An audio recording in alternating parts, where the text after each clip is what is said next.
முன்னாள் மனைவி பீலா வெங்கடேஷ் கொடுத்த புகாரின் பேரில் கைது செய்யப்பட்டு திருப்போரூர் குற்றவியல் நீதிமன்றத்தில் ஆஜர்படுத்தப்பட்ட முன்னாள் சிறப்பு டிஜிபி ராஜேஷ் தாஸை சொந்த ஜாமீனில் விடுவித்து நீதிபதி அனுப்பிரியா உத்தரவிட்டிருக்கிறார்.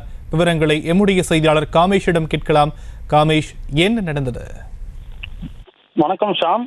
முன்னாள் சிறப்பு டிஜிபி ராஜேஷ் தாஸ் திருப்போரூர் குற்றவியல் நீதிமன்றத்தில் ஆஜர்படுத்திய போது நெஞ்சுவலி காரணமாக போலீஸை தாங்க பிடித்தபடி வெளியே வந்தார். அதன் காட்சிகளை நம்மால் பார்க்க முடிகிறது. பின்னர் போலீசார் வேனில் ஓய்வெடுக்க செய்தனர். பின்னர் மீண்டும் நீதிபதி அனுப்பிரியா முன்னிலையில் நீதிமன்றத்தில் ஆஜர்படுத்தினர். அப்போது நீதிபதி அனுப்பிரியா மனுதாரரின் சொந்த ஜாமீனில் விடுவித்தார். முன்னாள் சிறப்பு டிஜிபி ராஜேஷ் தாஸ் மீது அவரது மனைவி பீலா வெங்கடேஷ் கேளம்பாக்கம் காவல் நிலையத்தில் புகார் அளித்ததன் பேரில் இன்று காலை பள்ளிக்கரணை காவல் துணை ஆணையாளர் கௌதம் கோயல் தையூரில் உள்ள அவரது பண்ணை வீட்டில் இருந்த ராஜேஷ் தாஸை கைது செய்து பலத்த போலீஸ் பாதுகாப்புடன் கேளம்பாக்கம் காவல் நிலையத்திற்கு ராஜேஷ் தாஸை அழைத்து சென்று சுமார் 4 மணி நேரத்திற்கு மேலாக விசாரணை நடத்தினர். செங்கல்பட்டு மாவட்டம் கேளம்பாக்கம் அடுத்த தையூர் பகுதியில் உள்ள பீலா வெங்கடேஷுக்கு சொந்தமான பண்ணை வீட்டில் கடந்த 21ஆம் தேதி தனது முன்னாள் கணவர் ராஜேஷ் தாஸ் அத்துமீறி உள்ளே நுழைய முன்றதாகவும், நுழைந்த போது அனுமதிக்காத காவலாளியை தாக்கி செல்போனை பிடுங்கி சென்றதாகவும் கேளம்பாக்கம் காவல் நிலையத்தில் பீலா வெங்கடேஷ் கடந்த 21ஆம் தேதி புகார் அளித்துள்ளார். மேலும் கேளம்பாக்கம் மின்வரை அலுவலகத்தில் சென்று தனது வீட்டிற்கு மின் இணைப்பு வேண்டாம் எனவும் எழுதி கொடுத்ததாகவும் கூறப்படுகிறது.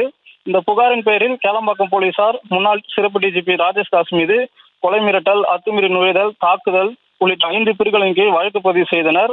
அதன் அடிப்படையில் முன்னாள் சிறப்பு டிஜிபி ராஜேஷ் தாஸை தையூரில் உள்ள அவரது பண்ணை வீட்டில் இருந்தபோது பள்ளிக்கரணை காவல் துணை ஆணையாளர் கௌதம் கோயல் இன்று காலை ராஜேஷ் தாஸை கைது செய்து பலத்த போலீஸ் பாதுகாப்புடன் கேளம்பாக்கம் காவல் நிலையத்துக்கு அழைத்து வந்தனர்.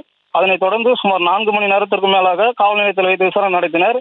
இந்த விசாரணை முடிந்த நிலையில் திருப்போரூர் அரசு மருத்துவமனைக்கு உடல் பரிசோதனைக்காக அழைத்து வந்தனர். பின்னர் முன்னாள் சிறப்பு டிஜிபி ராஜேஷ் தாஸை திருப்போரூர் குற்றவியல் நீதிமன்றத்தில் பலத்த போலீஸ் பாதுகாப்போடு அழைத்து வந்தனர். நீதிமன்றம் உள்ளே நுழைந்த உடனே முன்னாள் டிஜிபி ராஜேஷ் தாஸ் நெஞ்சுவலி காரணமாக போலீஸை தாங்கி பிடிக்கப்பட்டு வெளியே வந்தார்.